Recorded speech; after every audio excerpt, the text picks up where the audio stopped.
welcome Hey, back. what's up, everybody? Guess who we are? Oh, they can't talk back to us, so they can't. No, they can't.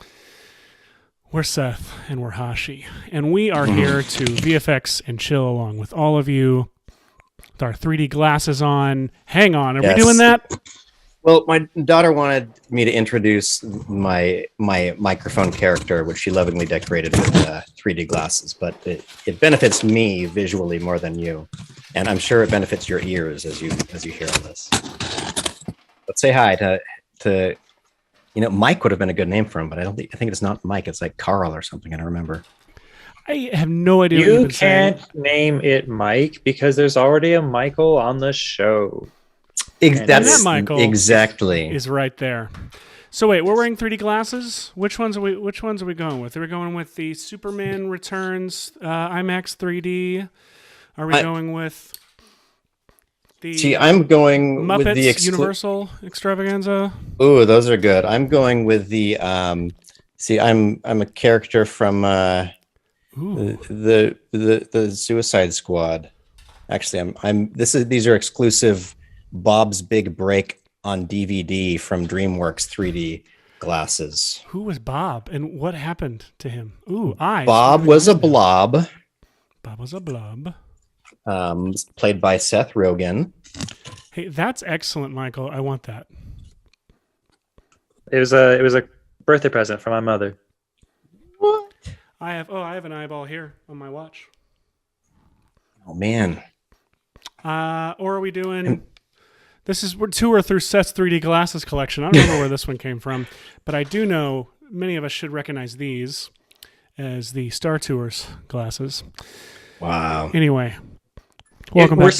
Welcome to Glasses Chat with. Like we don't have anything to do today. We're like it's like we're vamping just to leave time for something to happen, as if we're looking for suggestions or have no idea what to do.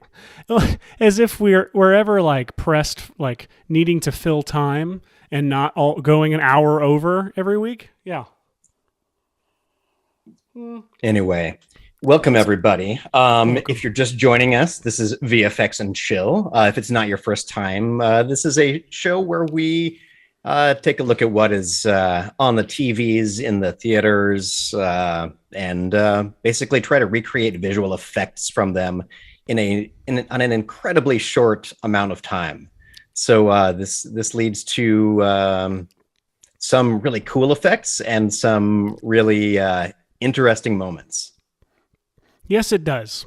And today, speaking of interesting moments, we have chosen a film. I just let Michael go. He's not necessary anymore. He wasn't speaking.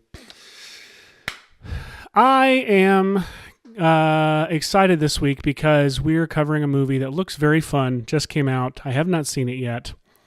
That film is called Free Guy. And Free Guy. You and I, we look at this. Guys like us, Ash, we look at trailers like this and we think, a lot of stuff I've done before. And look at how they're doing it. It's really cool. Wow. That's the girl from killing clearly so there's lots of fun HUD stuff going on. Another excuse to put him back in. Oh my god! Oh, lovely. Yeah, and if you've been living under a rock, this movie is about realizing that you are, or rather Ryan Reynolds, fan of the show, realizing that he is a side character in a game where yes. So he's like there we go. That was, you blew my mind with that. Yeah, that's what it's called, right? In the chat, please validate me saying NPC. Yeah. And so an NPC and the MMORPG. I guess it's not an MMO. It's not role playing. It's more like Grand Theft. It's like an open world. Yeah, it's an FPS. Yeah. No. So he's an NPC in an FPS. FPS. Frames per second. Listen. It's not a hashtag, it's a pound sign. I have no clue why no idea. Hey, Seth, the audio from that video is playing over and over. It's quite loud. It's hard to hear. Oh God, I'm so sorry. I didn't know that. I checked all the rest of these clips and they didn't have any audio. I'm so sorry. Woo. Wow, we are nailing this. Yeah, so But, I don't really get why why this is such an awkward intro for us, but we have actually prepared a little bit for today that we're excited to show you. Hashi is excitedly going to be covering an effect that so we have an Airtable grid full of reference shots and GIFs from trailers and movies and everything, and a whole calendar we've had for the past 6 months of stuff that we would love to tackle on the show. And one GIF in there of this has been the first thing I see whenever I open the Airtable grid. And I'm like, when is Hashi going to see that and do that? Because I really want, and I say Hashi because you're the one who's less scared of Cinema 4D than I am. Not scared, but more versed in Cinema 4D than I am. And so I'm like, of course, Hashi's got to be able to hit somebody with a car. Which is, it's kind of lovely because, I mean, this is clearly a nod to the Meet Joe Black shot, which was a remarkable effect. We sort of talked about it in one of our Ghostbusters episodes because you remixed it into a pretty amazing shot. And that one was accomplished with a dummy on a pull cable system. And so the physics were mildly real, and stuff like that, which is pretty awesome. This, I am pretty damn sure, is just a transition from Ryan Reynolds to a digital double. No, that's really him. Floppy around thing. There's even, if you're stepping through it frame by frame. Role. Yeah, it's Ryan Reynolds. It was actually an outtake, and they kept it in the film because it was so good. So good. So yeah, I'm gonna try figuring out some of this stuff during the show. What are you thinking, Seth? Well, I thought about doing the 2D approach while you did the 3D approach, but I realized that was basically be an Andrew Kramer tutorial from 1997 or something. Because, everyone knows a little bit of puppet pin. And now, if the chat loudly enough is like, I don't know how to do a car hit in 2D, then by God, I'll open up After Effects and I'll do it here. But I really liked this disintegration stuff that's going on now. Perfect. Do that, Seth. Huh? Do that. Okay. Well, I'm gonna do a version of it. I'm not gonna do as elaborate a 3D version of this, but the bad news is I'm not going to do something as awesome and elaborate in 3D as this. The good news is I don't have to because someone else at our company did, and I just realized I did not load up that clip. Let me go find it. Hash, can you talk about it a little bit? Because it's actually a little in your wheelhouse. It's on your brain. So one of our super talented artists, Jonas Pils, is releasing an episode of Side Quest. And if you're here today on the Red Giant channel, you can actually check it out. It's slightly pre-release. It's getting announced next Monday, but you can find it on the channel, I believe now or very soon, probably during or after the show.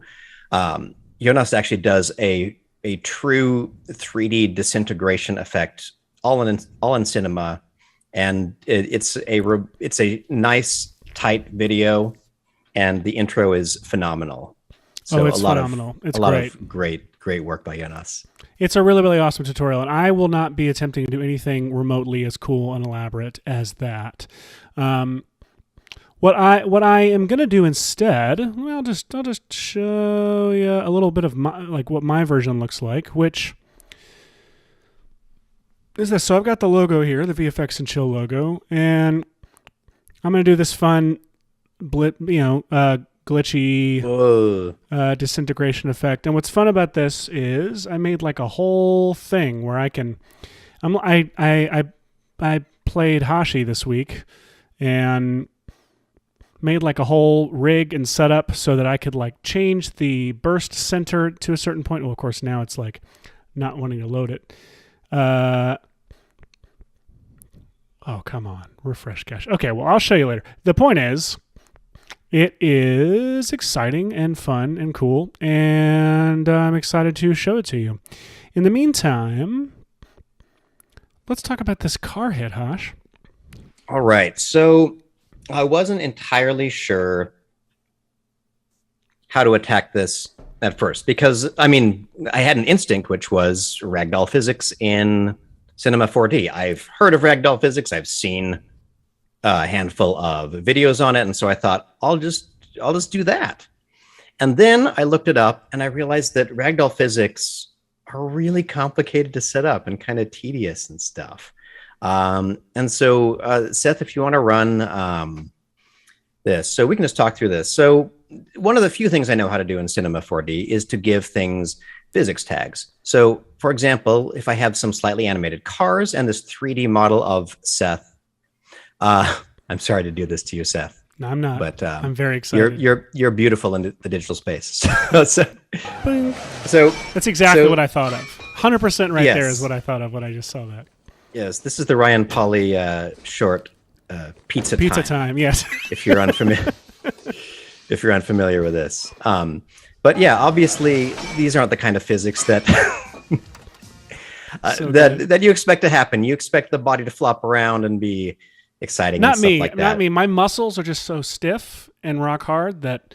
Anyway, sorry, I'm talking over you. It's true. I mean, so what I decided to do was I took that model of you, Seth, and then I drew a little spline around it like that. And then I extruded said spline to basically make a Seth in a box kind of situation. Now, I just made this little like nicely extruded box that you fit in very nicely. Can't fit me in a box, but you did it.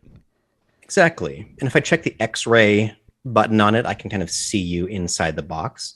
And then I just went through and sort of shrink wrapped that box a little bit tighter to you. Now, this is a really cool technique that I came up with all by myself without any online help or assistance from anybody. Basically, I made this like low poly cage around your geometry. And the reason I did that is because I wanted to try using a soft body dynamics simulation. Now, the higher the number of vertices you have in your model, the more expensive it is to do this. So I basically added a mesh deformer that I put into a group with you, Seth. And then it has a prompt to put a cage in here as what ends up deforming your geometry. So I'll rename this Seth cage. And then if I drag the Seth cage down to be the cage for this mesh deformer, now I believe that I can basically use a collider body plane on the ground and add a soft body tag to just the cage. So this low rent thing can interact with bouncing on the ground. And it worked. It's pretty good. Like I got this weird little error, which this I had to like is that all of the geometry is not inside we can of hear the him. cage. All the geometry is not inside the cage. So yeah, again, I figured this out all on my own without any assistance from the wonderful community of Cinema 4D people like EJ and Nick. Look at that. Anyway, so look at this. So what's neat is that Gumby. here we got Gumby Seth. So what I thought I would be able to do is I thought that if I made the right levels of Gumbiness, I'm so sorry if your children are seeing any of this stuff. I think you don't need to do it that many times. We got closer. We had so I tried playing with the settings, thinking like maybe if I make him floppier, maybe if I can use like a weight tag kind of thing, I can. I got really weird. I got these cool phasing results, but all of this made me realize that I wasn't going to get anywhere close to what I wanted for this, which was your legs get tangled up in the car tire there, I think. So yeah, this can lead to some very hilarious results. I'm not looking Look great. at that. That's your like Judge Doom style. This one, yeah, like freeze frame moment. Here, I tried using the pressure settings to inflate you with air a little bit so you'd have some bounce, but it did this. That's that weird feeling you get when you have a cold and like your body feels disoriented and your hands feel giant and sometimes they feel small. That's immediately what I think of right there. It's a blister in the sun. I was going to make a reference there. It didn't work out. But well, what's the Foo Fighters video with the giant hand?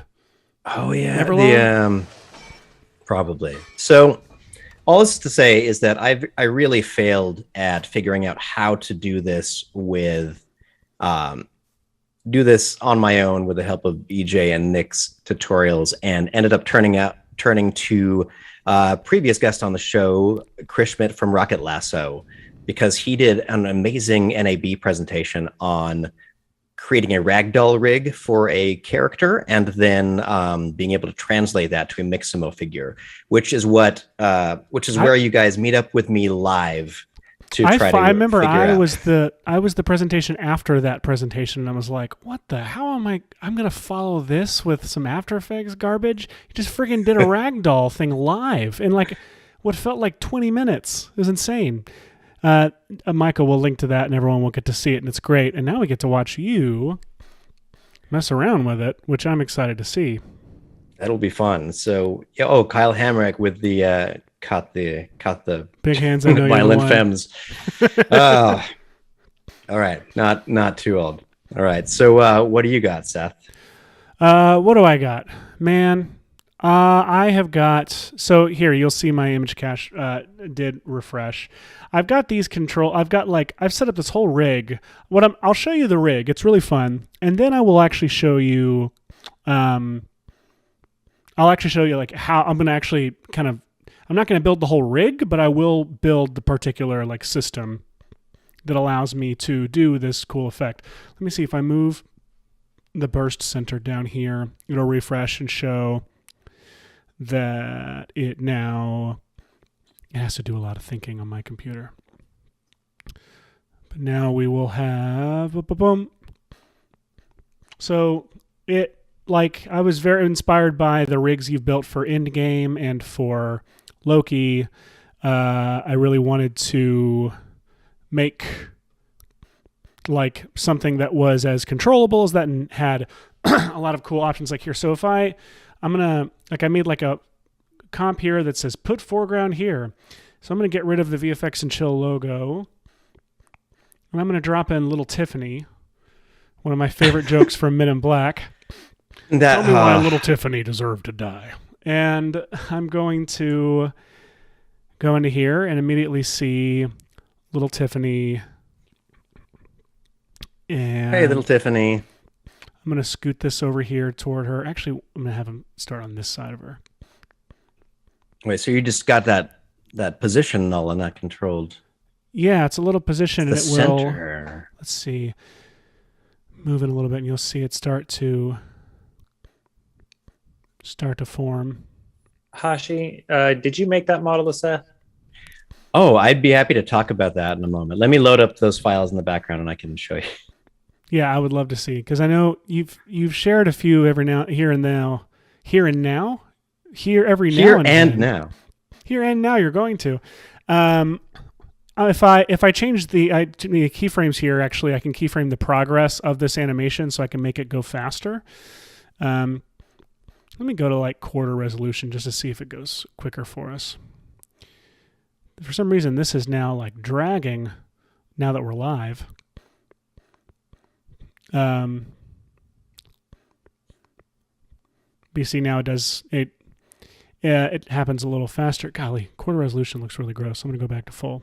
But super fun little rig. Let me see if I have like depth of field on or something. No? I'll turn off motion blur, see if it looks any worse.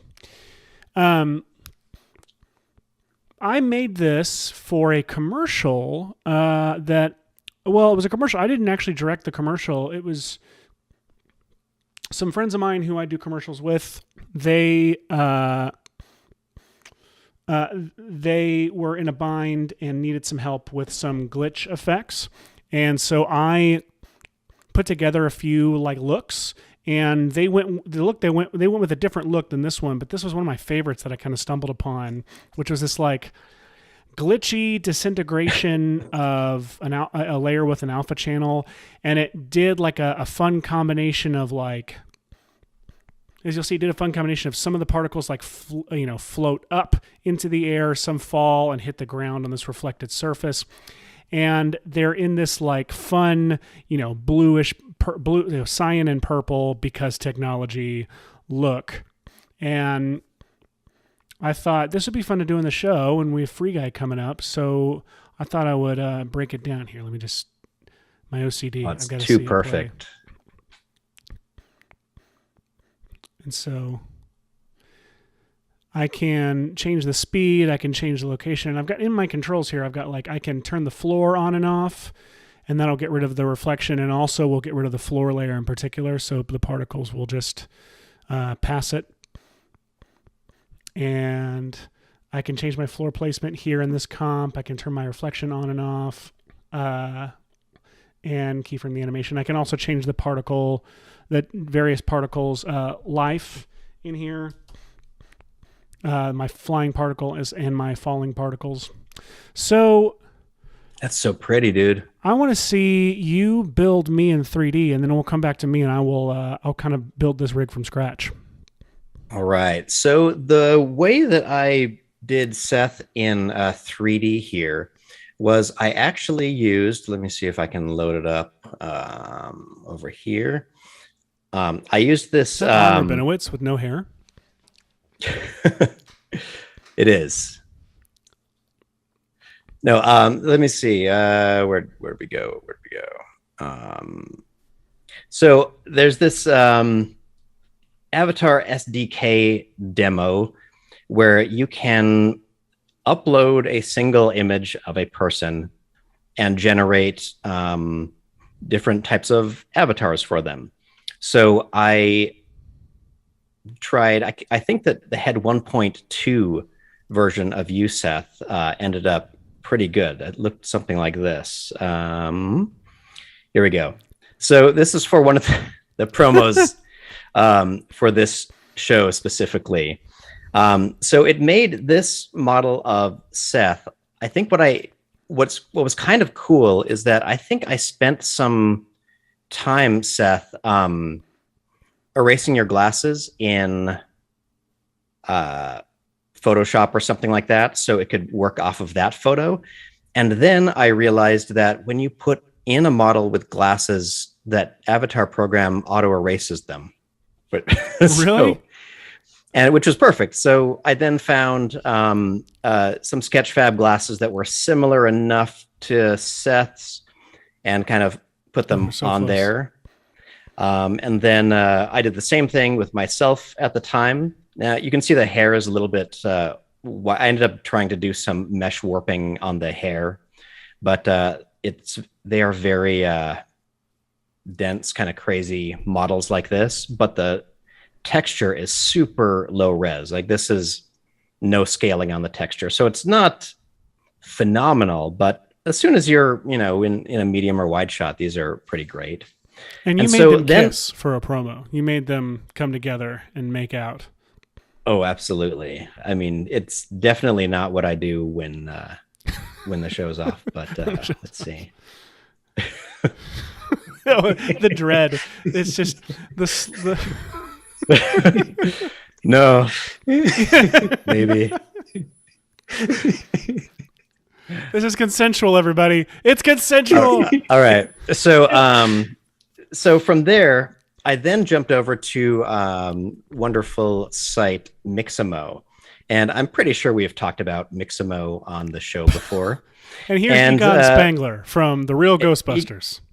It's like that would be a cool Egon poster right there. Yes, it would be. So I think I went through the available characters they had, and I don't remember what it was. Let's see. I think what was its name? All right. So whatever character it was, one of these default characters, Leonard, was wearing this kind of a sweater and a little collared shirt, and that reminded me a lot of our the Whelm Yourself video. So I just loaded up that model in Mixamo and exported the standard T-pose model, and then went into here. And the way it's sort of broken up is it came in like kind of like a Make Human model where there's a bunch of different pieces. So I think I went through and I deleted the hair, deleted the eyelashes, and the body right now represents the hands and the face geometry. But I went in and went to point mode and just selected the connected, I think, for the head model and deleted it. Oh, which leaves the eyes. So delete those eyes. And then from there, took that, let's see. Oh, here's my final version of it. But I went to the two of us. Oh gosh, the tension still from commercial. Still. And brought this head over and pasted it in here along with its textures, and then its huge spike face. Oh, gee. This is very good. Afar. God, it's so great. So let me okay, Seth is locked right now, and this happens sometimes when you bring in an object to a Mixamo thing, and it took me forever to figure out what was going on. But under takes, there are there's this lock overrides thing in the settings there. So when I undo that, I can center Seth. I can orient him forward and do that. Perfect. Done. It's nice. It's actually what I look like. It kind of is, but like the camera, big head. It's the joke. My ego. Big head. Love it. Whoa. It's like my favorite. It's like camera adds 10 pounds and there's 20 cameras pointed at his face. Yes. How many cameras are actually on you? Friends references between friends. So then I think I honestly just took Seth's model and just started doing something like, this is the pull brush or the grab brush. And I'm trying to, what did I do? I think it's Frost Giant me. Tried to have some symmetry on here so I could just extend your neck down like this until I had a nice, oh God, it's so pretty. Oh, I'm so sorry. Nope. I mean, we're getting more accurate as you would go. It's important to achieve Let's accuracy. see, what else could I do? I guess I could do this too. I could, I am a good modeler, everybody. I can select all of these points. That's the clip like that's going to this. go in the cut show. And look, if I scale these down to 0, now I have Seth with a spiky neck thing. And then I can jab that into this model like this. And look, it's perfect. Wow. So I, with some tweaking and some, I kind of like this version of you, Seth. Like the Tweedle. There it is.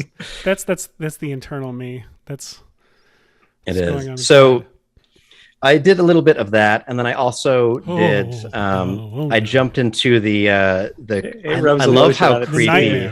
Yes. That is definitely Friday the 13th vibes.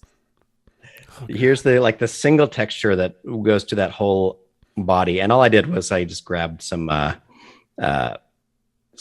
heather gray looking thing and just slightly multiplied it so I could try to preserve some of the cool folds they had into there. And then when I swapped that all out, it ended up looking like this, Seth in 3D. I did have to. I'll mention, Seth, to nail you have to add the slight I had to bend the rig a little bit forward so you have the nice the weird lead with your face movement. I hope I didn't just make you insecure about that forever. Years and years of being freakishly tall is, Seth and I have the same posture. We're just trying to bend down to be with everyone else. 100%. in real life, I come right up to like Seth's under armpit. Like he's like he's like a friendly Wookiee. A friendly How slender man. tall are you, Seth? I am 7 foot 12 inches. No, I Right. am 6 foot 6'4", 6'5", depending entirely on mood, shoes, and hair. Yes, similar. I'm right in that same wheelhouse. Oh man, love it. All right. So Well- anyway, I have this Seth model, and you can all see that I failed very hard at trying to use what I'm dubbing soft body Seth dynamics to do that. And so I am now referring to a really cool Rocket Lasso NAB show that describes how to make ragdolls. And let me see. Where are we? I'm just trying to see what I've got on screen. All right. So if you go to Rocket Lasso's awesome website and are a patron, you can get a copy of these amazing ragdoll scene files. So I highly recommend you do that. Just a like any contribution is awesome, but yeah, Totally. Chris does such amazing stuff. So I'm downloading these scene files, which basically gave me a really cool this awesome ragdoll thing. So I brought it in, tried to kind of position him right, in between the two cars, and it took a teeny bit of tinkering, but check this out. Bloop. Oh, That's awesome. it's so fun. So ragdoll physics, I would imagine most of our audience knows what they are, but it's basically allowing this body to react in real time to physics forces. So what I needed Physics to do force, is says. this amazing rig actually uses kind of a negative Y direction wind to simulate the gravity. And so what I did to make this work out well was I just let me see if I can show the tracks here. I just had the whoops, you don't need to be that big. I had the gravity turned down to 0 for just a moment right after that first car hits him, and then slowly increase after that so he'll land on the floor in the end. And these are sims, so you can kind of run them over and over again. You could do all sorts of wild things with them and even interact with them live, which is really cool. So I love that Chris was able to build this really cool rig. And let me see if I duplicate an instance of that car and maybe try keyframing it to a different position. Like you can just add all sorts of other things, and just see. I'm going to see what we end up coming up with using this model.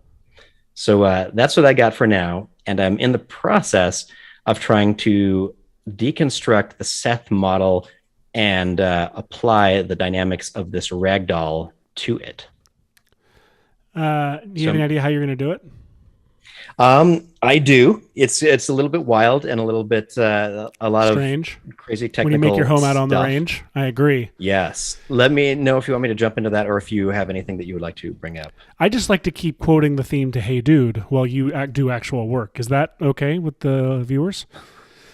Grab your horse and come Submit along. your favorite quotes from Hey Dude that you would like to hear. You can't get it right if you can't hold on. Singing Yippee-ki-yay. So here's what I'm doing. I'm doing some of the boring setup work. Here's a white screen. I like white screens. You know what's weird? My background looks weird. Hang on a second. A.E. Seth. Let's do a this, and then let's do a this, and then let's just do this. Transform. This live show is becoming just watch Seth rebuild OBS like every week. So I've got this on a white solid just for reference because I'm animating so I have my main comp, and I have little Tiffany with nothing going on. And then I've duplicated little Tiffany, and I pre-comped her into a pre-comp called Iris Map. And right now, I have little Tiffany turned off, and I have this white solid. I applied Iris Wipe, and I'm keyframing that outer radius. I love when Iris Wipe is so great. She is. She's just a wonderful, sweet lady who's always there for you when you need her. So I've applied Iris to this white solid to make sure to animate across 1 second from 0 to whatever will fill up the entire screen. And maybe if I move Iris center over here, I might want to just make sure that the entirety gets filled up as well. So no matter where the Iris center is, the idea that the whole screen gets filled over the course of this animation. Nice. So you're using Iris, a nice, really lightweight transition. Exactly. Is there a reason you're using the Iris Wipe instead of the circle effect? Does the circle effect going to do the same thing with the alpha channel and stuff? A circle effect creates its own alpha channel if you desire. Oh, well, I could have done that, but I did it this way. Because Iris and I have a history, a past that is no one else's but ours. So I'm going to get rid of the white solid here. I copy and pasted this onto little Tiffany. So now this happens. Actually, you know what? What I'm going to do is I don't need it on little Tiffany. I'm an idiot. I'm going to keep it on the white solid, guys. I'm going to get rid of little Tiffany. And I'm going to keep this Iris Wipe. Little Tiffany is in her own comp over here. It's fine. Don't worry. Okay. Now, something I do want to do is I'm going to create a null object for the purposes. I know I said I wasn't going to build the rig, but I do want to be able to control some things here. So I'm going to make a null called controls, and I'm going to type slider, and I'm going to put a slider control onto this null. And I'm going to call this animation. And then I'm going to go into Iris Map. I'm going to do a fun little thing here. I am going to get it to where I can see both these sequences. I'm going to do a little expression stuff here. On my Iris Map, this white solid here, I've got on the outer radius that's animated. I'm going to alt-click that. And the first thing I'm going to do is I'm going to come up with a variable. I'm going to say anim. Well, let's see. I write the stupidest variable names. Like I come up with stuff that I will never remember. Like right then I wanted to do animprog for animation progress. I picked 2 giant words. You're gifted at very many things, Seth, and it's all right if you're naming different. Shortcuts are a little off. So animprog equals animprog. I'm going to pick the pick whip up to the slider up here and hit this little semicolon. Go down here, start a new line, and let me see. I need to say value at time, and then in there I'm going to put animprog. But the thing is, I want 100 to equal 1 second, and 0 to be the beginning of the comp. So I'm gonna make sure this variable is times 0.1, 0.1. Let's see. So now you'll see it stays at 0 the whole time. But if I go into here, into my animation slider, and at 0, I have it at 0, and then at 1, I have it at 100. I have this slider up to 100. Now I go into here, and you'll see it animates. Oh, that was wrong. I did 0.1 is not right. What did I do wrong here? I'm happy to show the ridiculousness that I am trying over here. Anytime you need a moment. Yes. Yeah. What the heck did I do wrong here? Oh, wait. 0.01. There we go. 0.01. Now it's animating it, times 0.01. So, okay, the point is now I can drag this slider here and the animation will drag itself out to be that long. So it allows me to control everything in this main comp. And it will change within my iris map. And I did this because I'm going to be applying this white solid and this iris wipe to a couple other different layers. And I want to just be able to control one control here. If you're not following me, don't worry. As I start building the particles, you'll be able to tell what the heck it is I'm doing. Meanwhile, over in Hashi land. So what I am doing is, this is nothing that I knew how to do before. So like I said, I learned all of this soft body dynamic stuff from E.J. Hassenross and from a Nick Campbell video, which were kind of cool. And now I am following Chris Schmidt's NAB presentation, where basically I ended up taking the Seth model and I brought in this ragdoll copy, and I used the axis tool to with axis snap enabled to basically move every part of the ragdoll's rig to line up with one of the Mixamo rig points on Seth. And now what I'm doing is I'm going through each one of the connectors which connect together that ragdoll rig. And once you move the axis around and stuff, they get a little bit misaligned. So for example, I want this blue tube, I think, headed this direction in alignment with the arm. And so I'm just going through each one of my connectors, making sure that they rotate the direction that I'm expecting them to.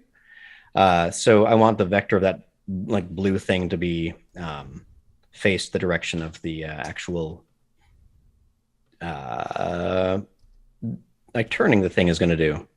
I'm not sure on these hinges if I want what angle exactly your elbow is going to bend at.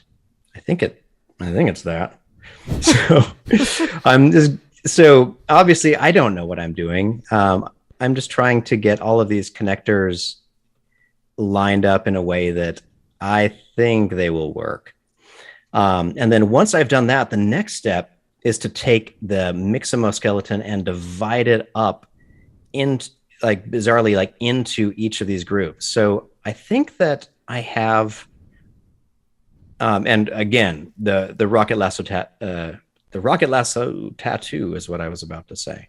I will not be showing on this feed, but the Rocket Lasso video is a very exceptional breakdown of all of these steps. So just to recap what I was doing is I had to line up all of the ragdoll pieces from that template that I got from his site. And I have my Mixamo skeleton, which is imported here. Now I'm going to go over here. I think, awesome, add a second object browser like this. And then in here, I can say, let's unfold all of this Mixamo rig. And so now that I have this whole ragdoll rig here and of my whole Mixamo skeleton here, and I think I've lined up where all the joints are, and I think I have oriented which direction all of the constraint body connectors are, I'm going to start dividing up your body into different bins, Seth. Finally. Something that friends say. Something that friends say. Just chopping you up into putting you in different bins. Don't worry, I would not let you disappear in an unorganized fashion. So I believe what I do. Oh, first of all, I think that I do like the idea of a serial killer putting them in bins first and labeling the bins. So like if you find them, you know exactly what they are. Seth Arms. I labeled them. I'm not a psycho. All right. So I'm going to play. All right. So it looks like Chris's rig still works just fine. Look at that. So beautiful. So now if I take this Mixamo rig, I didn't even know you could do this with rigs, but I'm going to drag the entire, these are just two copies of the object browser here. Manager. I'll put them right next to each other. Manager, there we are. And we're going to drag all of the Mixamo skeleton into the pelvis there, because I think everything centers around that. But there are some Yes. weird different ways that the body is split up after that. So I want the spine from the middle of the torso up to be connected more to this upper body piece. So I just dragged it out of there. And then I would like, let's see. Oh, the reason I have two is because I can have it all unfolded over here. So I would also like to then drag, let's see, the left shoulder. I'd like the left arm to be connected to the left upper arm. So I'm dragging that whole group into left upper arm. And really, this is just a big, interesting like sorting of bins, or sorting of body pieces into bins exercise right here. So the shoulders I'm putting into there, and then I'm dragging the right arm section into the right lower arm. Same thing for the left. I'm going to drag the left. Oh, wait, I think that might have been wrong. Yes, that was wrong. I want the right forearm to go to the right lower arm, and I want the left forearm to go to the left lower arm. And then even beyond that, Hashi, your left yes. shoulder didn't quite go along into your upper arm part. Your left shoulder is still, wait, where did I go? if you go over to your left object manager, see the left shoulder is sitting there all by itself. Up. Oh, nuts. Oh. You're right. You don't have to undo. You let can me just move it in there. Oh, yeah. I didn't know if I needed to do it in some order. Well, it's probably best to stay in an order so nothing gets... Anyway, so I'm just going to be sorting body pieces into bins for a bit. If you want to, I'll call you back when I'm ready to preview it. Okay. Well, I am... What am I doing over here? Some crap. Here. I am... So here what I've done is I've set up this might seem like a really weird rig, but this is how I did it.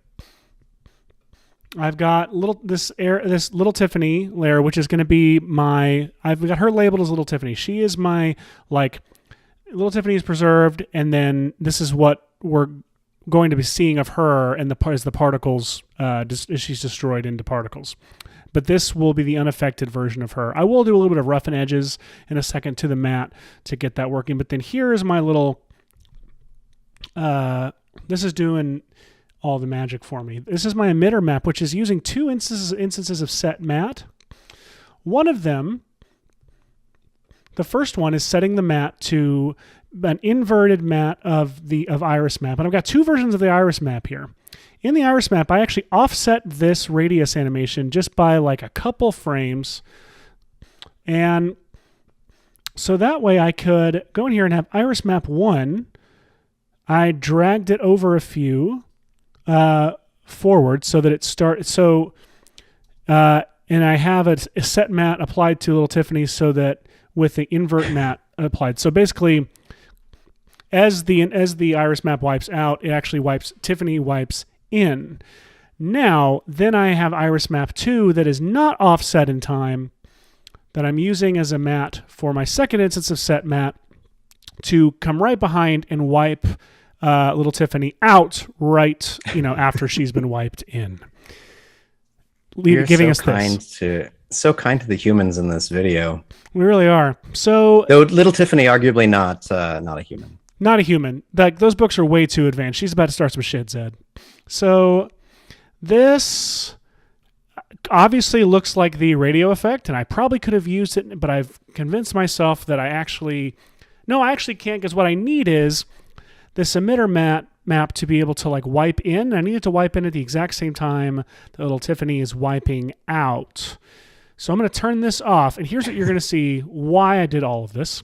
I'm going to create a new solid, call it particular, and I'm going to apply trap code particular. Now, right off the bat, just so I can prove to you, so I can validate all of the nonsense that I just did with all of these iris maps and set mattes and et cetera, right after After Effects crashes for literally no reason. Well, this is I've just finished my linking over here, Seth. I've not tried Oh, playing it back okay. yet.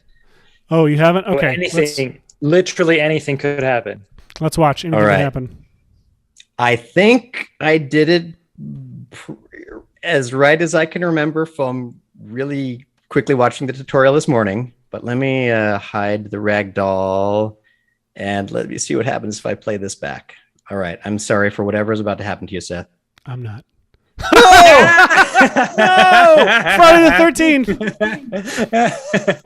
Why? That's so good. What? I mean, it's not what you wanted. I- But it's Perfect. amazing. It's what I wanted. It's what the people wanted. What? Why won't you? I love it so much. He's the wacky, incredible, inflated Seth. This is what I look Wait. like when I dance at weddings. Wait. And Now what happens? What if I go to the wind settings and I crank them up? What? Let's see. Let's crank up the wind. Oh no! I'm sorry. I'm sorry to your. every one of you are going to see this at night when you close your eyes now. Oh. Wait. This Ben Can I add some Winshaw version of turbulence? me is going to be standing over you. Just, Wow. oh my gosh. Wait. What if I just want to turn up the force field on. Oh. Now I got the feet to going. Oh. Wait. Oh no. I'm so. my Oh. You just bring even more jazz to the event. This is like jazz. It's like watching. Oh. Oh. I'm so sorry. All right. I want to turn up the strength even more. Let me see what. So we got that. We got. Ooh. Seth, I You don't did know it. what to say, man. I do. We're- wow. This might. This might be your finest work. Oh. Kind of it. Oh gosh. This is somehow both of our finest work at the same time. This is my favorite collaboration that we've ever done before. This is okay.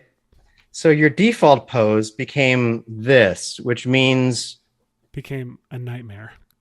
it feels a little bit like if I get technical again, that it feels like it's just the one joint here is messed up, like where it thinks it is and where it's trying to put your. Well, let's have a look at the joint and see what the joints look Let's like. see. Okay. Well, I didn't move. Seth Worley I joint. forgot to move your head to where your head is, This is classic me. but I don't know if that will. Okay. Yep. Well, Yep. That's right. Yeah, That's- that's oh. definitely better. Yeah, definitely better. solidly. Okay. Right. Let me revert to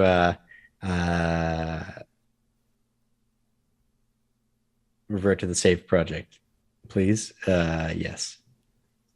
Okay. So even in my saved project, I think I saved before I had played anything, but clearly the way this thing got mapped is wrong. So let's go to the right arm.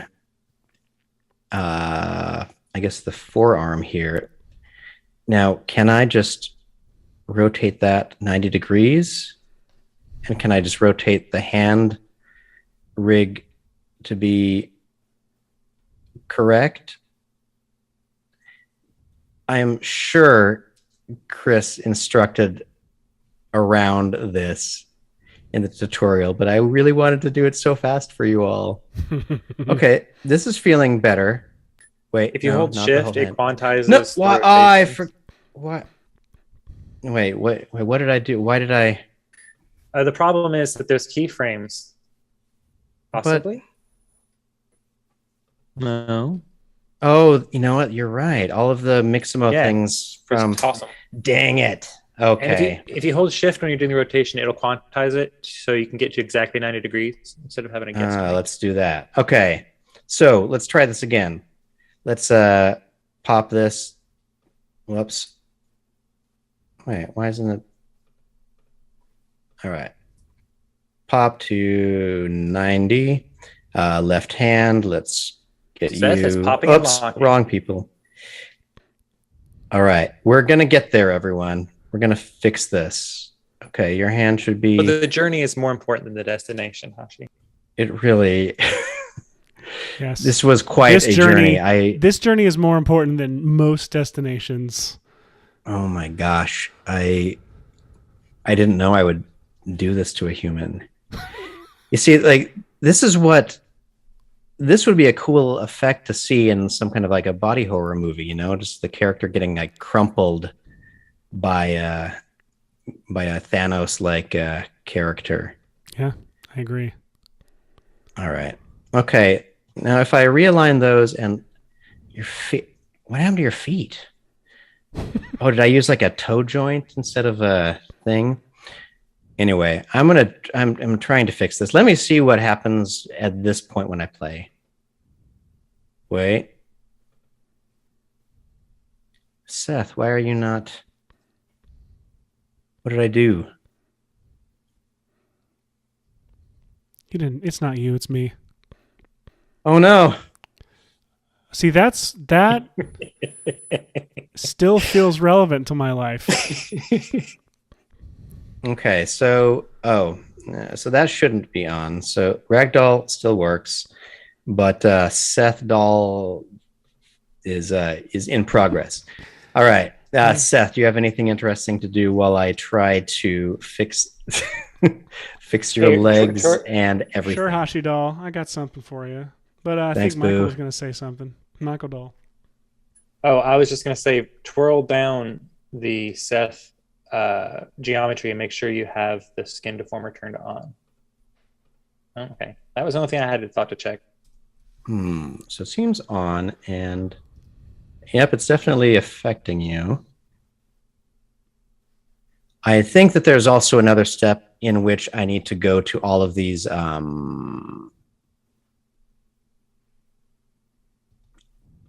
these all have a physics tag on them.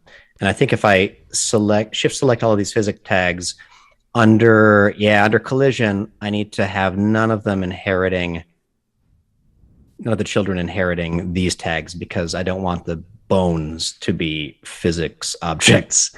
So I'm going to say off on individual elements and disable inherit tag there. And I think, gosh, let me play this back now.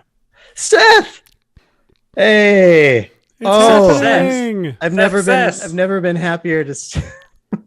That's me. That's how I move. Hey, my hands look weird. Wow. Okay, so we're closer.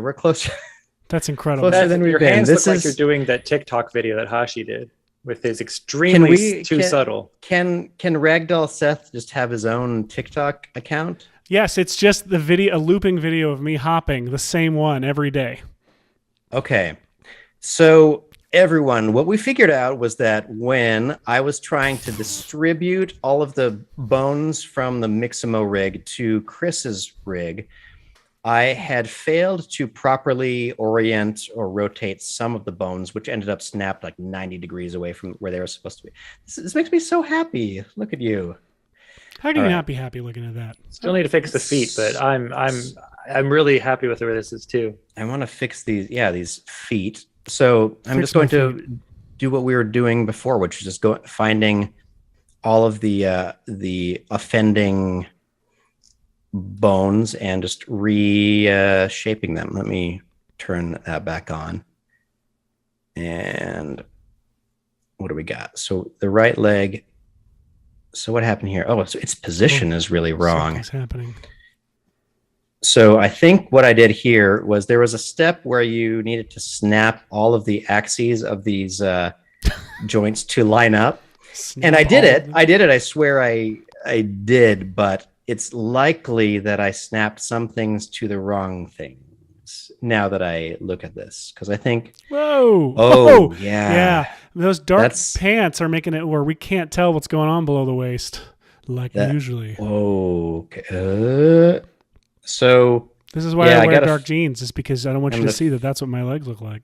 I'm going to fix your legs, Seth. So rotation as well as position, probably. Yeah, so both of those things are messed up. So now I'm just going to undo back to the point where hopefully the legs are equally messed up. And then I'm going to try to attack them both at the same time in a way. So both the shins, or the thigh, I guess. No. The shin. Right leg up and left leg up. I'm going to grab both of these and try to drag them down. Nope. Oh, no. That's not it. Okay. How many people in the chat are screaming at us what to do? Yes. 0. I thought a ragdoll solution would be so simple, but I'm learning so much. So Yes, we're getting closer. I've seen the we're getting chat. closer. Marta, you were correct. I may be the Seth that we need, but this is the Seth that we deserve. Yes. All right. So, there, that's a little easier to see. So to recap for anybody, we are covering effects from the movie Free Guy. And there is this amazing Meet Joe Black-esque sequence where Ryan Reynolds' body is hit by a car and then by another car. I think it's kind of an Edge of Tomorrow situation where as soon as you die, you are waking up again, or at least that's how it's cut in the trailer. So I think several times in this movie, we'll see Ryan Reynolds demolished in different ways, which will be exciting. Yeah.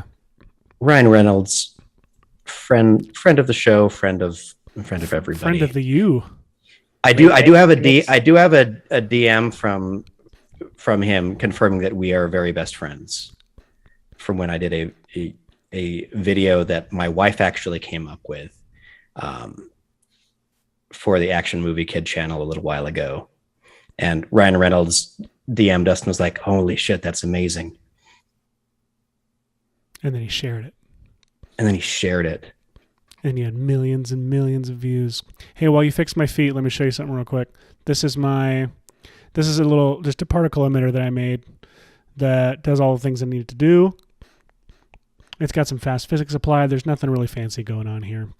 And so the fancy part is that I'm going to set it, instead of being an emitter point, I'm going to have it be a layer. I'm going to make sure my emitter map, by the way, down here is set as 3D. And then in particular, under layer emitter, I'm going to set my layer emitter as emitter map. And I'm going to make sure it's set to particle birth time for layer sampling. RGB usage, I'm going to say none because I want to retain my colors that I've created. And then for reasons I don't know, you have to crank the particles per second up like crazy. So I'm literally just going to set it to like... It's because it's literally the number of... It's almost like a density in a way at that point. It's like if you were to fill the screen with particles, how many would you need to fill this screen? But hopefully in the future, we figure out a way to make it so we are using the density of just the specific area. Yeah. But yeah, it's basically what it would take to fill the whole screen, but then you're basically hiding all the ones that aren't inside your layer map. Is basically what it's doing. Yep. It's almost as annoying as when you set an emitter type to explode and it just gives you particles per second, but it's only there for a single frame. And so your particles per second is really not giving you any useful information. You know, if in a future update, we could change that to be number of particles when you're set to explode, that would be great. Hint, hint. Hint, hint. Which one of the cool things in case about any developers are listening and, want to code that real fast. Well, what's amazing is that what I love about specifically the Red Giant plugins and working with this group is that anytime I've had an issue with something like that, it's really nice to be able to reach out directly and either ask why it does that and get to know. And half the time, if it's something that is unknown, they'll go, oh, that's unusual, and then bug fix it for us, which is so delightful. It's the trap code team are extraordinarily smarter than I is. Oh, Seth, you're so close. You just have a peg leg that I gotta fix, and then story of me. I think will be. Nope, that's your up leg. So close. So close. Dang it. All right. What are you doing there, Seth? Man, I am just trying to roughen some edges a little bit. And I'm having trouble. Edge is going to get a little rough. I'm having trouble anyone want to show see up. the balloon animal, Seth? Oh my gosh. I'm getting closer here. Let's see. Let's see. We are real close. It is balloon animal, Seth. We just have. All right. Which direction? This one? I ignored Michael's very good advice to snap these because I think these errors were probably legitimately all off by like 90 degrees in one direction or the other.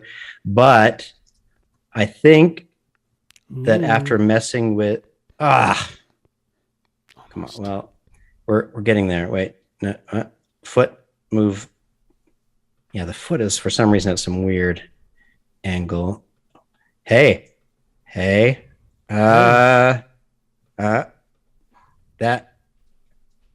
that's not bad. Oh, where's your hand?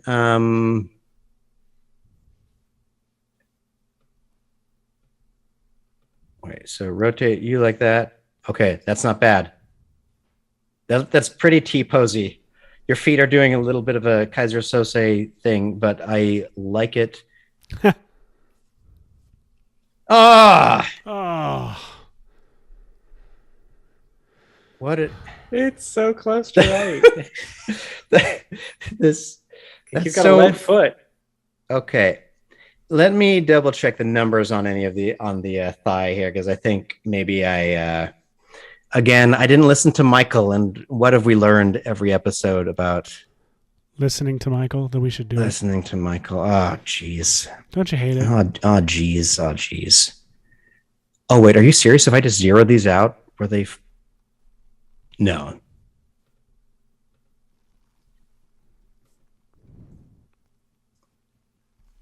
Are you serious? Were these all literally just not set at 0? If they are, I'm going to hurt someone. Ooh, can we see it? Hashi, there's keyframes on that property.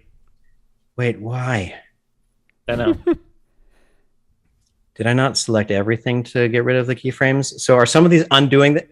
Yeah, I feel like Sarah in the labyrinth maze using my lipstick to mark tiles of the direction, but they keep on changing my marks. That was a walk. Thank you for coming with me. All right. Twirl open the rotation. Twirl open that, and then twirl open the rotation. Oh, see, there's nothing showing there. All right. Did I just?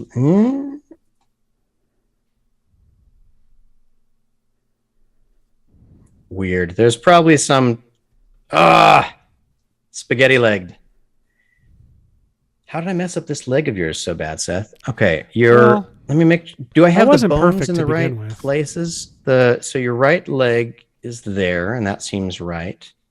That's on your right thigh, and then so your left thigh has your left upper leg, and that's good. Your left shin has the left leg bone. And that seems okay. And then the foot is connected to the left foot, right? And it's kind of rotated right-ish. What if I zero that out? All right, this is a little visually boring, but we're getting toward, what I'm hoping I'm doing is getting somewhere toward what makes this ragdoll tick. But that, I don't know why I'm getting such a wild rotation on.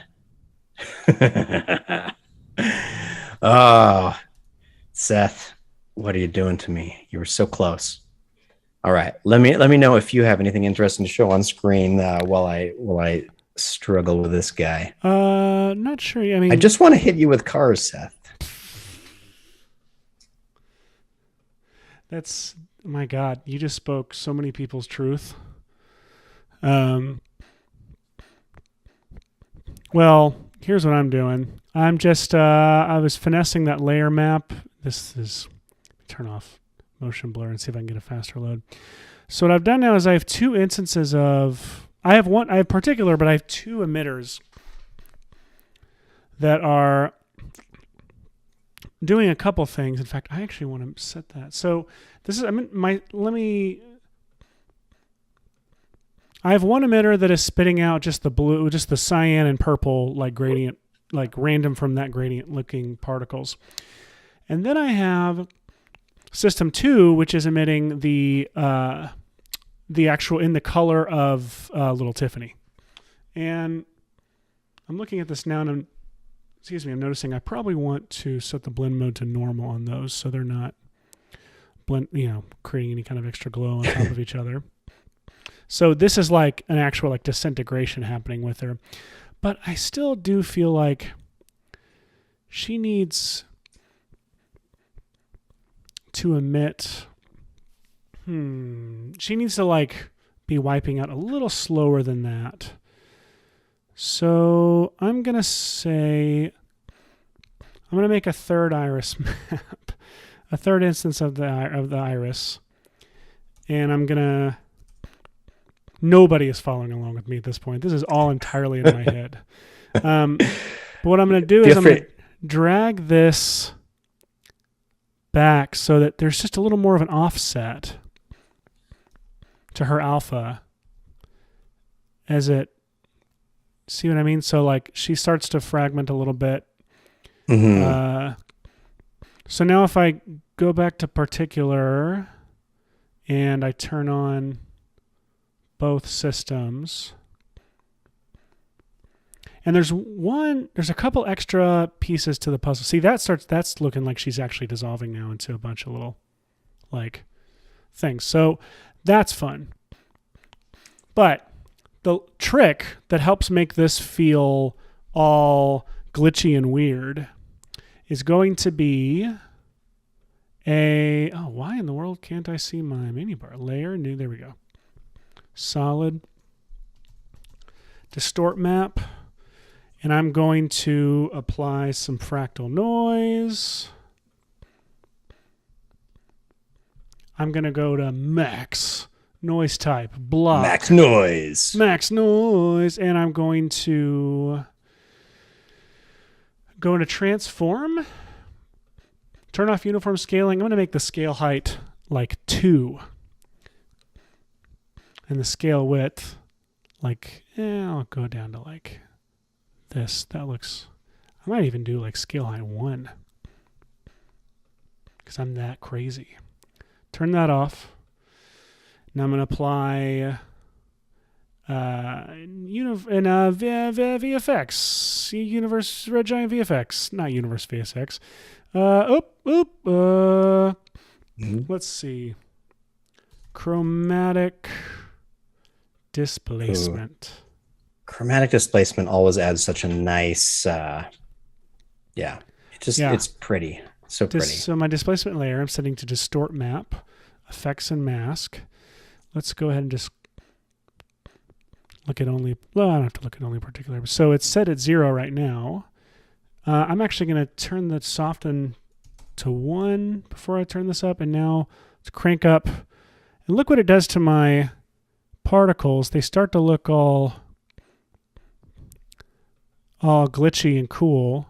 I don't want them to stay like that the whole time. So I'm just going to do a little bit of keyframing here.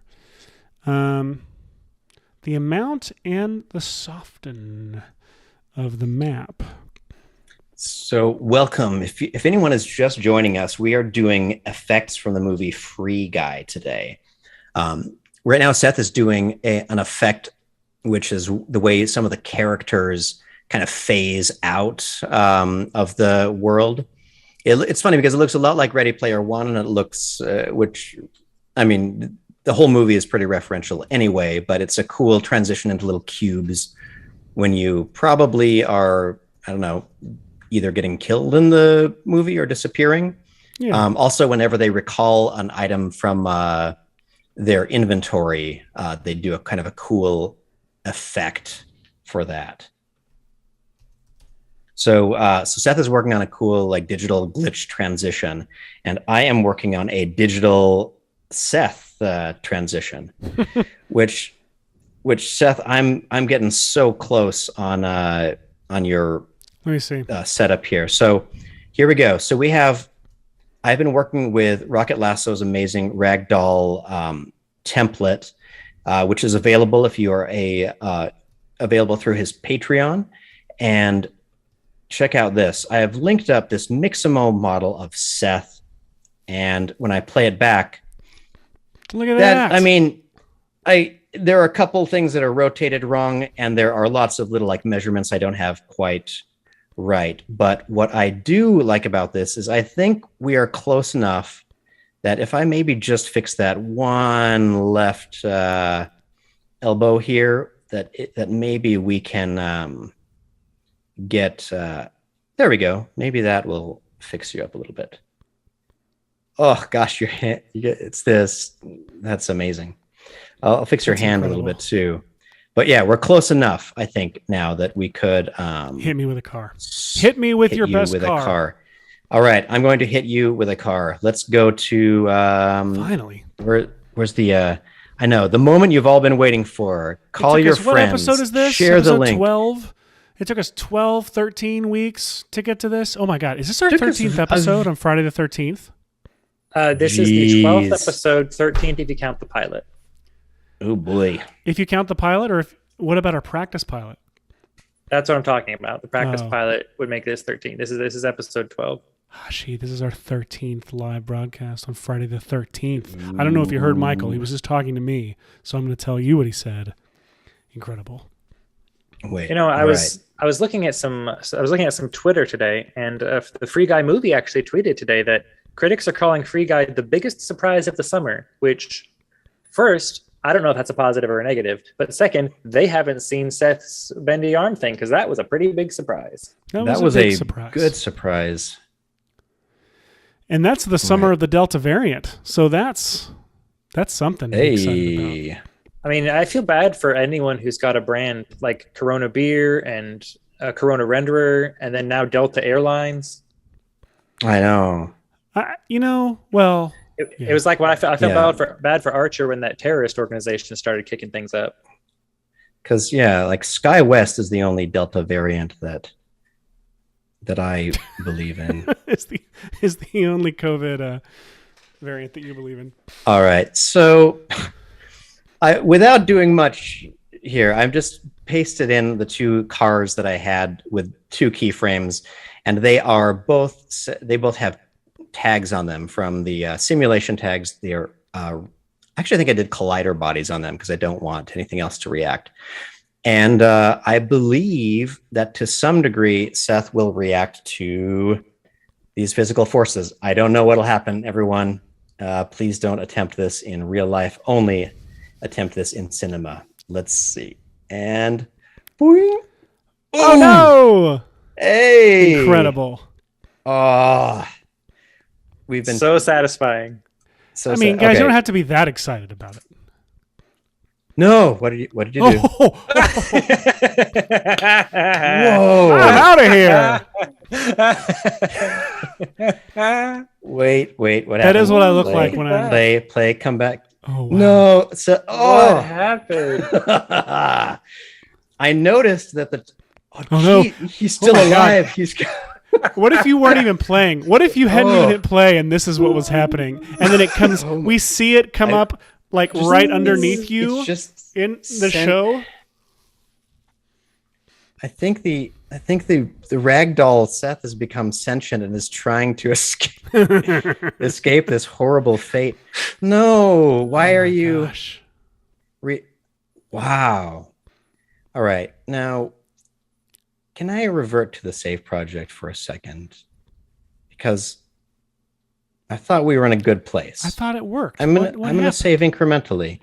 I noticed the timeline had these -33 as a start frame, and I didn't like that. I thought that could have been messing with something, but I think it wasn't. So without that extra padding in the timeline, when I press play, You bounce around and then hit by the car. Oh, cool. Wait. Then you float back. Okay. Ooh. Then where was that before? What was happening before? Okay. So somehow after I've run the simulation. Don't drag your playhead around when there's dynamics involved. It makes things go crazy. I just thought that you could always go back to. I thought when you went back to zero, it kind of went back to zero. So you do the dynamic simulation, and then you go back to the beginning, and it's still running the simulation. I know that you can live control things like that. So wait, what happens if in this one I delete the first 33 frames? You're fine. Okay. So you're good now. What if I wasn't fine? Like, what if the real me was affected by that? Like some sort of voodoo. Yeah, voodoo oh no! model. I'm gonna do that again. So now that's recorded, or people can make a GIF out of it. Me doing that weirdness sound. Okay, so I'm gonna save this all. I want these two cars. I'm just gonna throw them in a little group, so I can move the two cars to be more centered like this. So one will pass you. Let me uncheck all of my dynamics for just a second and play this through. Oh my God. This is like some kind of ascension. Wow. This is so fun. It's still running the dynamics. Yeah, I got hit by the car. It's still running the simulation. I got hit by the car. I died, and now I'm ascending up to heaven. And next, you're going to see me come back as like a, this is so toilet cool. sponge. All right. So I had mentioned earlier on the stream that. All right. So to summarize a couple things, this model of Seth is really a model of this character named. I don't remember what on Mixamo. I think he was on the third. Oh no, I think he was back there. Leonard. So Seth's body is Leonard's body from Mixamo. You can download the T-Pose version of that character. And then once I downloaded the T-Pose version of that, I just threw it into Cinema and I meshed it together with this Seth head that I had constructed using the Avatar SDK demo, where you basically feed it an image and it turns it into a 3D model. That I just kind of stretch out the neck, fit it on there, and then applied Rocket Lasso's. I say applied, but it's a process. You convert a character into a ragdoll. I'm going to incrementally save because I keep on messing up lots of things here. But now I want to add some keyframes to this wind, which is functioning as gravity. It's a very clever idea because it basically is pushing all the pieces of the rag down toward the floor at a constant. But what happens in the movie, Seth, I don't know if you have the clip accessible. Or yes, I could probably this is pull up the which one is this? The getting hit by a car? The car hit one, yeah. Yeah. So back to back. There's some really great momentum and some kind of wild art-directed physics going on in that. And so what I'm going to do is to art direct the physics that I have control over, and you can go back to me now if you like. I'm going to go to the gravity, and I'm going to, let's see, I'm just going to save again because I keep on messing things up. I'll go to its wind speed here, and I'll add a keyframe. So right about the time the car hits you, I'm just ignoring what Seth looks like right there. I'm going to turn the wind speed to 0, which is effectively turning the gravity to 0 for a moment.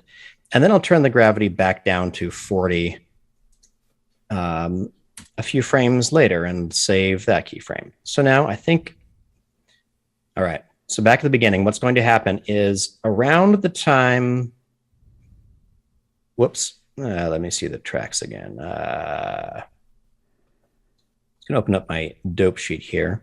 So here we go. we got some wind gravity keyframes, which I'm going to move to activate a little bit later. So basically they'll go from some gravity to no gravity for just a moment when the car hits them, and then they'll gain gravity again. Let's see what happens. And action.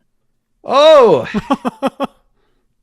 Hey, resilient as ever. Okay, so that was too soon. Let's go to, let me open up my dope sheet again, just to get a slightly better view of all this. Now, okay, so there are keys for the car and stuff, and here are the keys for the gravity. So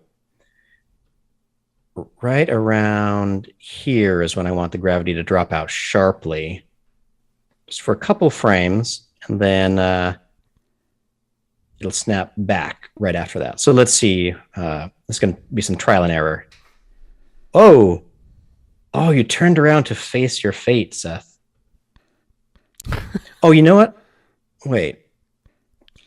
Why? Oh, you know what I also need to keyframe is that there is this force field that is keeping your torso at about this level. And what that should do is that should keyframe from that to 0 as soon as you're struck. Okay, so now we're cooking with gas. Okay. So gravity and this force field that was keeping you upright were the two things that were making this ragdoll kind of marionette in space. I've now tried to keyframe the upper body strength, or the upper strength. you can't contain your upper body strength, but we can simulate what. I don't think any of the cars interacted with you, Seth. I'm just messed up on my own. Oh, you're dead in the middle of those two. Okay. Let's grab the whole system of cars. Just move them over slightly. That's going to definitely clip you.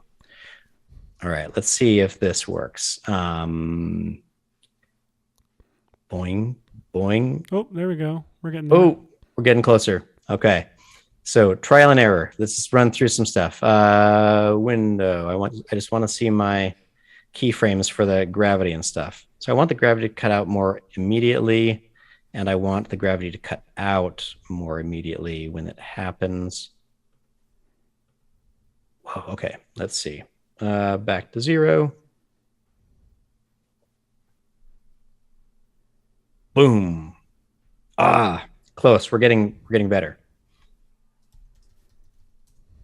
All right, now for the ragdoll, it's because of these physics that it's hitting, right? I'm trying to think if I need to make the cars faster or anything. You know what? I think this has got to be able to work. I was able to do it with just the setup that Chris had set up with just this character like that. So I just want I want that to work. I want something at least as close to this as I can. And ideally, I would love to have like cars playing volleyball with your... That foot twitching at the end of that is just excellent. Oh, wait, let me see. Oh, yeah.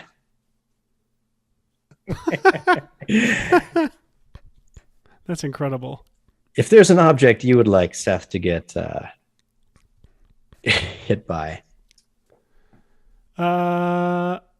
Boom. I can pick anything boom, I want. Boom. Really? Anything that I can...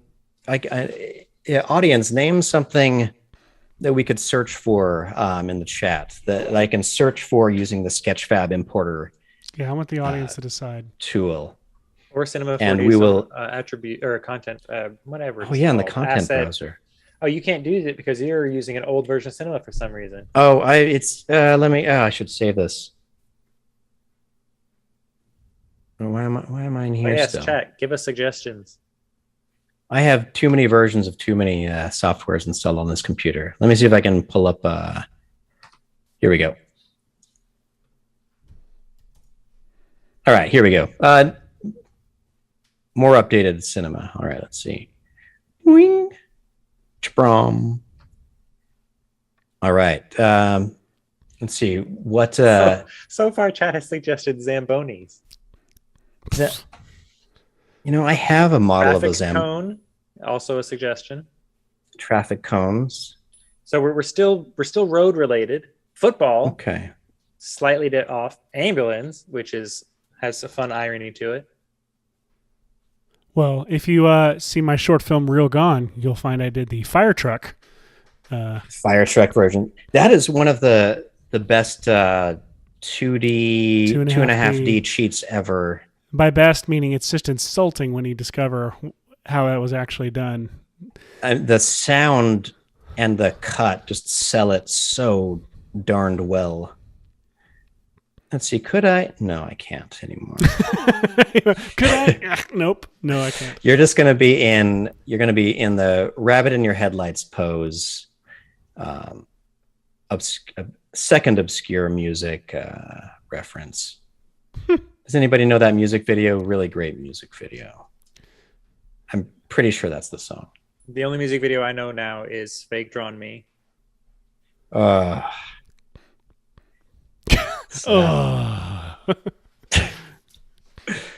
It's so sad.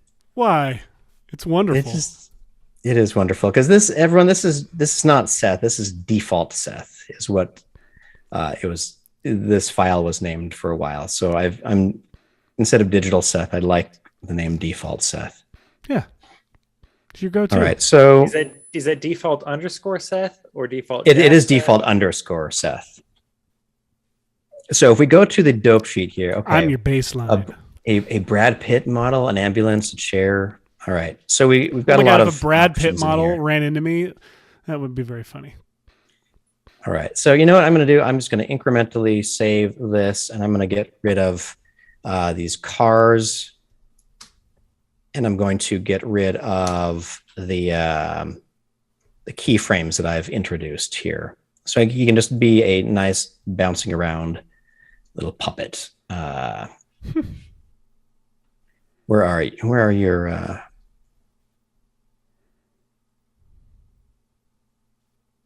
Let's delete all of these. All right, so now you're just bouncing around. And this is basically because there's this force field right here. And this force field is trying to, I believe, yeah, look at this. Oh my gosh, this is fun. Oh, oh my gosh. Bam. It's a trampoline of death. This is so horrifying. Now, Chris made an amazing. I love this so much. Oh, I want a rig, a plugin that just lets me do this all day on my phone. Just throw me around. this is so lovely. Okay, where is your default position? There we go. Okay, so if we start here, let's import some of these objects that people are suggesting. All right, let's go to. Oh, I remember why I haven't updated my importer. All right.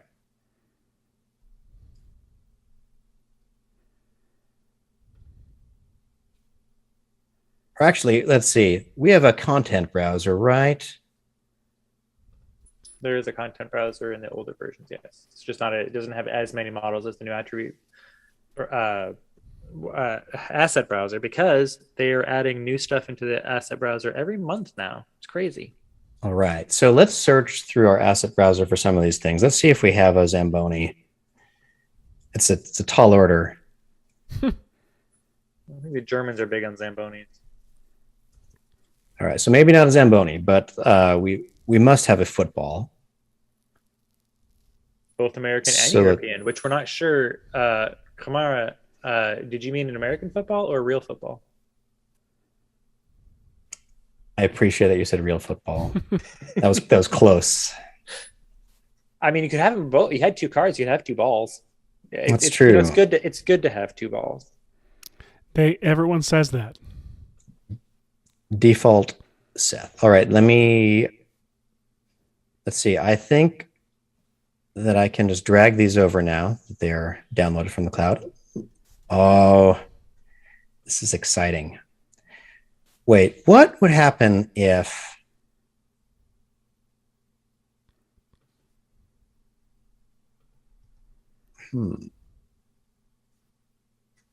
I feel like there's some cool way that I can make a cloner like sphere of soccer balls and then have an attractor right in the center of where you are, Seth. Which would be kind of fun. Ooh, you super could, and that would be amazing. Okay, Oof. so just to see. Actually, Hash, have we thought about why a soccer ball when we have your head? Oh gosh.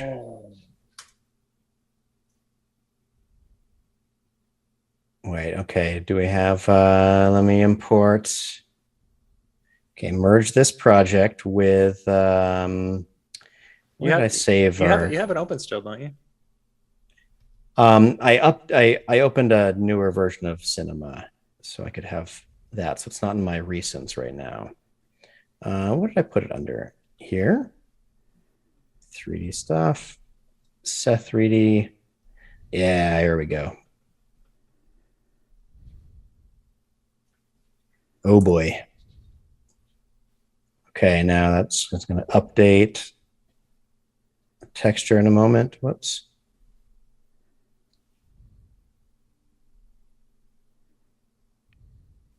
Oh man. I kind of like the look of me with just this silhouette and glasses. That's the Supreme Leader Snoke in It's Force the final Awakens. scene. Oh, look at this. There's see, it's almost Beeple worthy. Let's see. Why did my texture not have an absolute path? Where are you?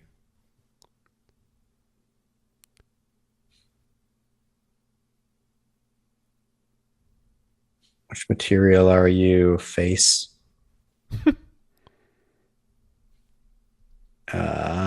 Okay. I'm going to hunt for a thing. Let me know if I'm keeping you from showing anything, Seth. Oh no, just I made pretty much this is the look. And the trick to the look is really just particles and chromatic displacement and optical glow. Like you can those like that combination like makes things look, and the chromatic displacement is using a fractal noise layer where the height is at like 1 pixel and the width is however wide you want it to be. But then you end up with a lot of these fun looking blocky cyber squares. And I've got 3 emitters in this particular 3 systems in here. 2 of them are particles that stay floaty in the air and actually kind of like have negative gravity, and one of them is colorized. The other one is colored based on the layer emitter. And then I have a third system that is using bounce simulation with a 3D layer labeled floor acting as the bounce layer, and I have it set to stick when it collides with the event. So you get that nice look of it falling in and sticking. And again, yeah. So I will say nothing makes like a particle effect like this look more real than when you have something in the scene that sticks onto you. Like anyone can throw a particle effect into a shot, but when like the particles then bounce off the floor or something, yeah, it makes it look so much more real. Totally. It really does. Yeah, which is why I'm real happy that you can now bounce off of more than one layer in particular. You have the 3 bounce areas. So you can have bounce off walls, ceilings, floors. It's great. Yeah, absolutely. Could it bounce off of itself? I never tried that. I don't know if it would. You can't make What are you asking? Well, it's not going to happen because they're all flying away from Little Tiffany. I was asking if they could like be bouncing off of Little Tiffany as she's deteriorating, but yeah, you could do that. Oh, and by the way, like remember I set away copy. I set this control so I can drag this out to be super longer, so we can make this deterioration happen for a lot longer period of time, which I think is the most fun version to watch, even though it takes forever.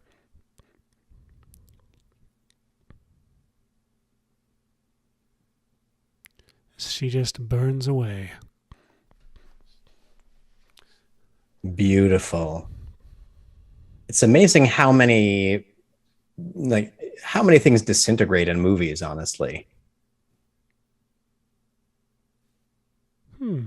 That's a thoughtful It observation, is. Hashi.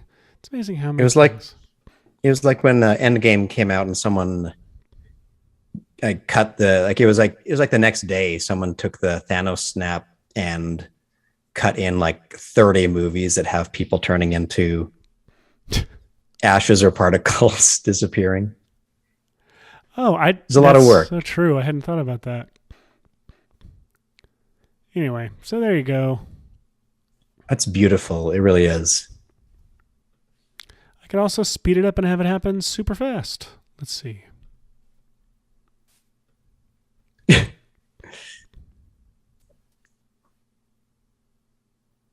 I'm just doing very silly things over here. I'll render this. I'm going to come look at your silly stuff. That sounded weird. And there you go. Poof. She's gone. Just gorgeous. Like that, little Tiffany. Gone forever. And play back. There you go. Beauty. The hitting the floor stuff is really cool. It's such a neat additional detail. Yeah. Oh, I'll show you something I did. You guys, I'll flip over to you now. I'm on you. All right, and so that we got. Looks, oh my god! So we. Oh my gosh! And now I'm just kissing you.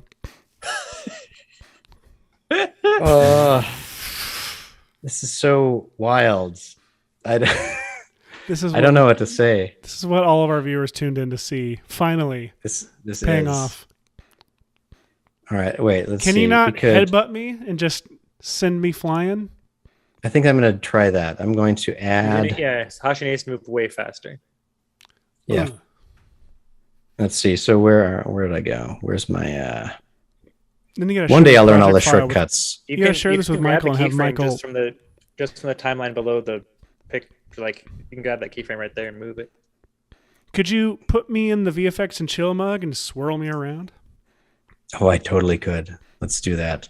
All right. I'm going to play this, and I need to tell this force to keyframe away as soon as. Wait.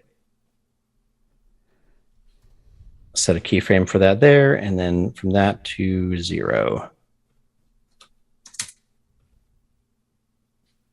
Oh, and wait. I don't remember if I'm recording keyframes now. I think I am. Yeah. All right, let's see. And I'm dead immediately. oh man. It wasn't even satisfying. That would be, I feel like that's just one of those like, oh. Oh wow. Just hits the ground dead. Wow. Okay, wait, let's see. Let me go into my wait, what are project settings? It's Control D, right? Oh yeah, because I always try to duplicate stuff and then end up with that. Let's go to the dynamics under project settings, and I'm going to go to the export settings. I'm going to change the steps per frame to like, I don't know, 30. Slow it down a bit, but I think it'll make the collision more interesting. Nope, it did not. All right. Someone probably knows better than I do. Why do I not have a better collision going on here? Collision, trigger immediately. Shape is the... Shape should be moving. It was the static... Because the mesh is moving.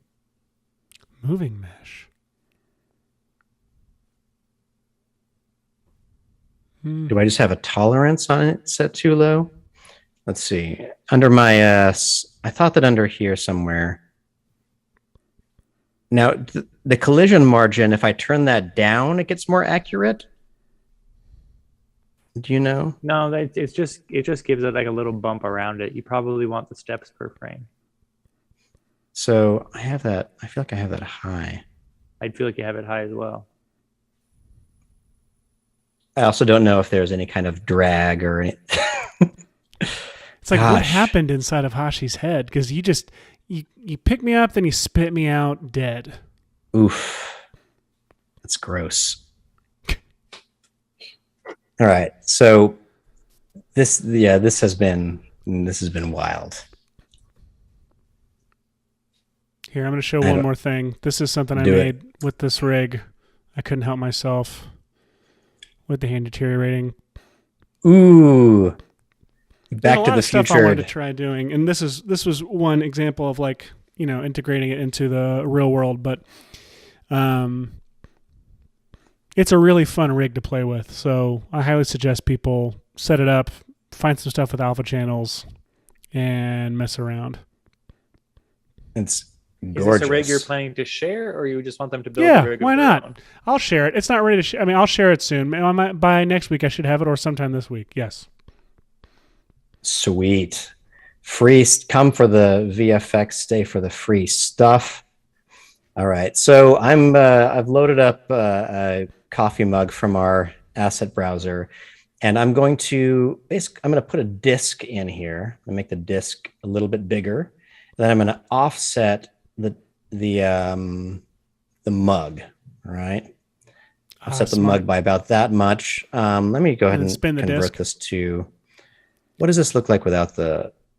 Yeah, we're just going to go low res for now. So yeah, let's connect the mug to the disk, and we'll turn these both into, let's go to our simulation tags, collider bodies. And then I'm going to, on the disk, just add a keyframe here for nothing. And then. So just that collider body tag makes it able to interact with all other collider bodies? Yes. God, it's so useful. Whoopsie. Those jazz hands are amazing. About that much, and then we'll it's auto keyframed, right? Okay, so let's see what happens if. All right, I want the this force field that's holding you up. I'm going to basically turn it off, and so and I want to raise you up higher. Can I just do this? Lift me up. Oh, cool. I didn't think that would work. And it might not still once I press play. All right, everybody. Let's see. Please, please, please. Here we go. Oh, not enough rotation on the thing. All right. Okay, so this needs way more then. All right. The disk has... Oh, that's way out there. That's a lot of frames. Grab it. Yep. Okay, that's a little faster. Whoa. So we're a little, our physics are a little behind. Oh. It's like it's the best Magic Teacups ride. Oh, maybe move it a little more inward to in the disc, so it's a little less of a violent like spin and more of a gentle a swirl. Yeah. I wonder if it would be better if you sticking it I wonder if you moved the skin lower in the object manager so the calculation happens after all the physics happen. Wait, does that really happen? Priority, like it calculates down the object manager. Yeah. So sometimes you'll get a thing where something is happening before something else happens calculation wise. Where you been, Michael? Hey, Michael. It's closer. Jeez. Sorry, I was trying to help someone else Cinema 4D problem in a Slack group over here. A Slack group? You're live on the internet right now, Michael. Great Michael in the sky. Show your face. Own up to your decisions. Wait, Unreal. If I had the subdivision the subdivision surface on here. I just hadn't thought about that situation yet. I hadn't really looked because you weren't paying attention, Michael? Is that why? He had a lot up there. It's called VFX and chill, not VFX and help people in other Slack groups. If I turn on the subdivision surface, now there's more geometry for Seth to react to. So I will go ahead. Washing machine. It's how Seth takes a bath every night.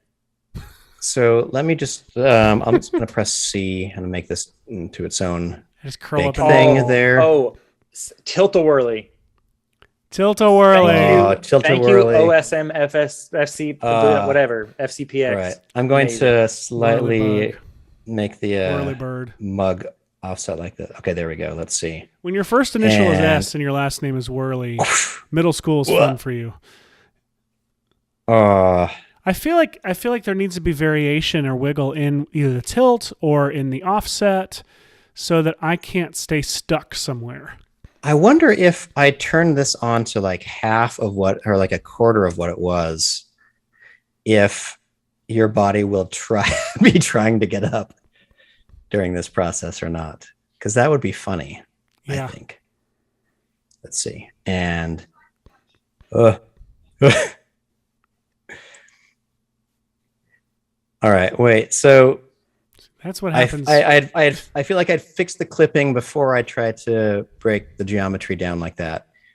When this was still a subdivision surface with the physics tag on it, I feel like that was the best version we had of, yeah, it's not going outside the mug. So I don't know what happened when I baked it to a thing that messed it up. But let's turn the force field back up a little bit. Let's turn it to like 100.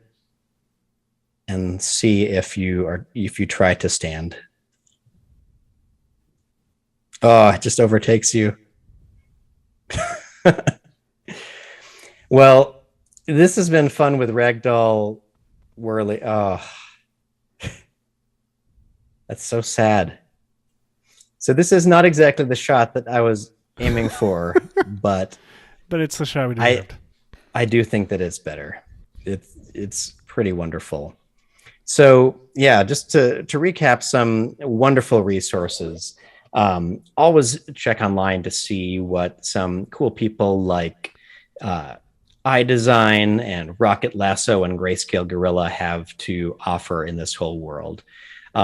We've basically made this avatar of Seth using a web-based 3D head generator from a single photo, and then stealing one of the Mixamo bodies and just texturing the sweater.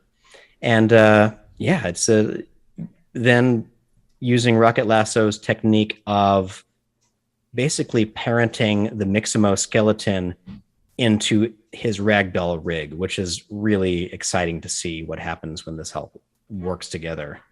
So I don't know if I kept this force field all the way up, if you would try standing all the way throughout and just no, yeah, the physics just take over you. Yeah, they do. It's pretty cool. What if the force field were a little bit higher, like right here?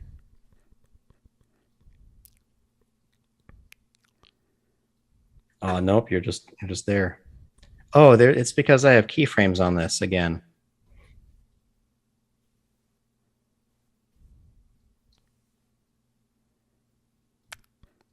Oh, there we go. Okay. Now it looks like you're being Floating. Yeah, someone is just He is the steam. From you are, or the T. Someone is just. There we go. Oh yes. There we go. Okay. Finally. Oh my gosh, you're gonna come back for more.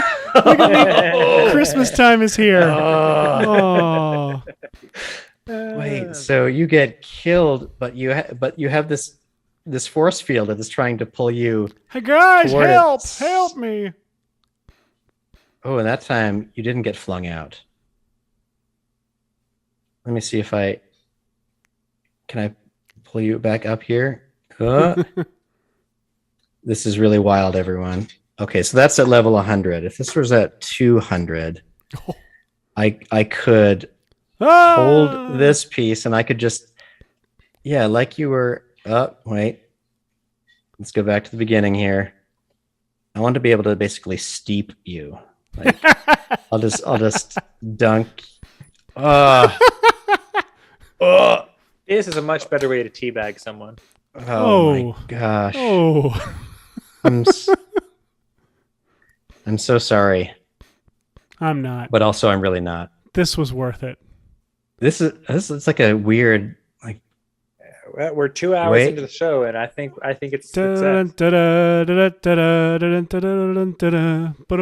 well, everybody, thank you so much for joining us for our our very wandery free guy episode. Yeah, it was a free On- episode, is what that was. Honestly, being able to make an avatar of yourself using a few little steps is really fun. One of the things I didn't mention is that, of course, if you wanted to, you could jump back to, Mixamo and then, oops, nope. Oh, I changed the model. Whatever. But you could apply your own custom animations to these rigs, which would be a lot of fun. You can stick them in a Cinema 4D scene. You can composite them in After Effects. And if you use some of these crazy resources to do ragdoll physics and stuff, you can do all sorts of ridiculous action scenes. I mean, who knew that we could end up here at the end of this? So I think that it's wonderful.